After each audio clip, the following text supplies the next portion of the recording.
இதுவரை கடந்த காலத்திலும் சரி, அனைத்து இந்திய அண்ணா திராவிட முன்னேற்ற கழக ஆட்சி செய்கின்ற பொழுதும் சரி, இப்பொழுதும் சரி, மத்தியிலே இருக்கின்றவர்கள் யாரும் நமக்கு எந்த அச்சுறுத்தலும் கொடுக்கலை.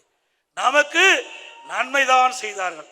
புரட்சி தலைவி அம்மா மறைவுக்கு பிறகு சில பேர் அந்த கட்சியை கபலீகரம் பண்ண பார்த்தார்கள், ஆட்சி கவிழ்க்க பார்த்தார்கள்.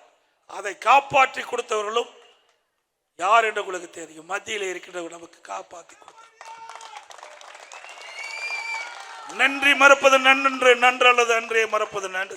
பல ஆண்டுக்கு முன்னாவே, 26 ஆண்டுகளுக்கு முன்னே வள்ளுவன் ஐயன் வள்ளுவன் சொல்லிவிட்டு போயிருக்கார். அப்படி நன்றியோடு நாங்கள் இருக்கிறோம்.